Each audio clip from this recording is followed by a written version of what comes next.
24, take a domestic. Police!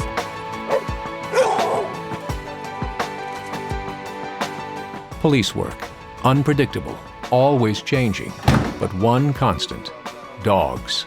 On the streets you patrol, in the homes you enter, with the families you serve and protect, dogs are a part of the community fabric. And more, the community is watching and judging how police handle their encounters with dogs. You're a good dog, yeah. To have effective encounters with dogs, encounters that are safe and humane, it requires you to be strategic and tactically sound. Hello, I'm Terry Hillard, retired superintendent of the Chicago Police Department and co-founder of Hillard Hines Security. It also demands having an awareness of the law and the potential liability you and your department face.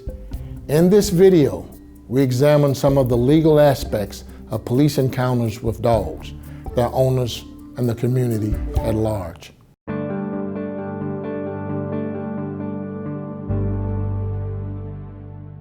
Now, this all started when Minneapolis police executed a search warrant on a North Side home 2 years ago. The lawsuit settlement is $225,000, and that's one of the largest settlements in Minneapolis involving the death of a family pet. As lawsuits are filed and awards and damages mount, municipal legal staffs, police departments, and even officers themselves are forced to confront this issue. I've defended the cops since '97. So from my perspective, you need to be safe. From a liability perspective, the question is reasonableness. Whether it's the Fourth Amendment or state law, the question is whether you were reasonably in fear of death or imminent serious bodily harm. I will defend it. I need you to document it as clearly as you can, and I need you to be honest. I can't do that without reports and photographs from the scene. The family will probably take its own photos, and so what I need is context. I need to be able to tell how far away the dog was from you when you made the decision to shoot. So I need some indication of where your shell casings are, for example, in relation to where the dog's body is.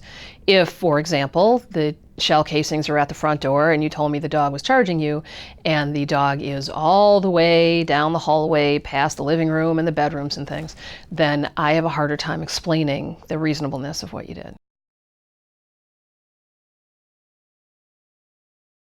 And then if there is a verdict against you, I do what I can to get rid of it, but ultimately I am prohibited by law, the city is prohibited by law, for paying punitive damages. So they have to come from you.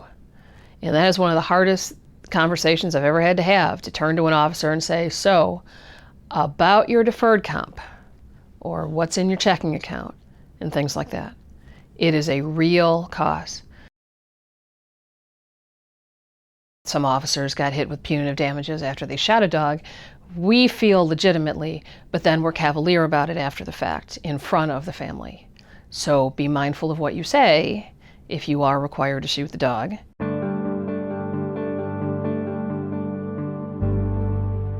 A dog can be a window, providing police a glimpse inside a home or a view of a community. A safe, well-adjusted dog affords a positive view, while a dog that is distressed or has been neglected may provide a view to a problem and an opportunity to investigate. If you see a problem, if you can address it with just speaking to someone or letting them know that you're concerned or that you care, and then if it happens again, then perhaps at that point you might want to take a more serious action, or perhaps, write up an owner's duty violation. But if you stop the small things, then I think that you prevent the larger things.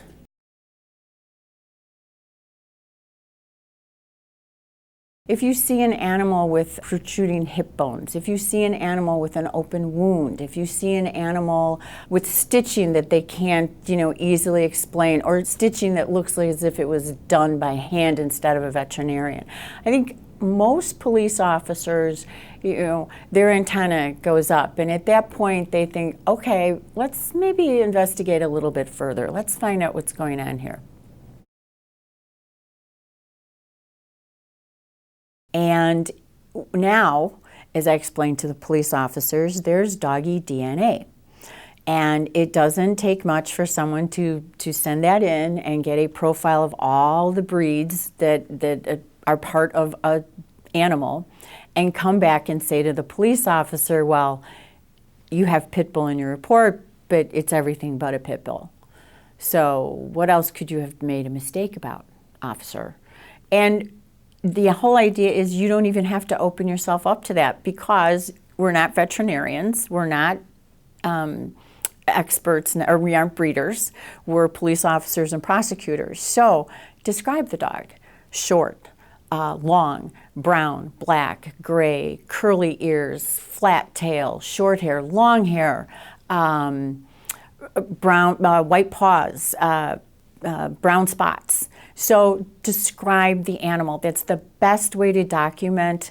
When reporting or testifying about a police encounter with a dog, photograph. Document the scene, including the dog, with photographs. Contextualize. Report observations about the function of the dog and the environment and relationships in which the dog lives. Describe, but avoid making judgments about dog breed unless you have proof.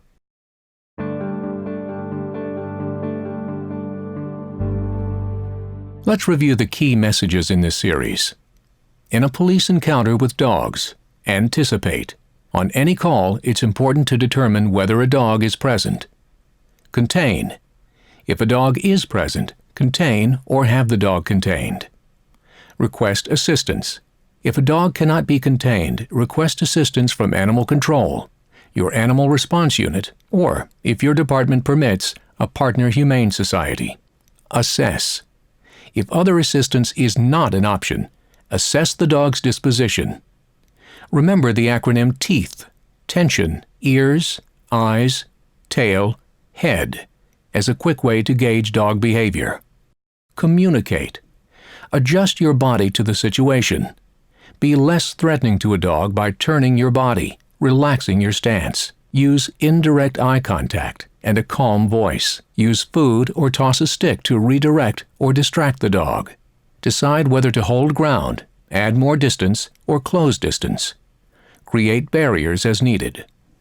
And finally, plan ahead by having less than lethal options. A fire extinguisher or air horn can be used to scare off a dog. Use your baton or asp if the dog tries to bite. A taser should be used sparingly.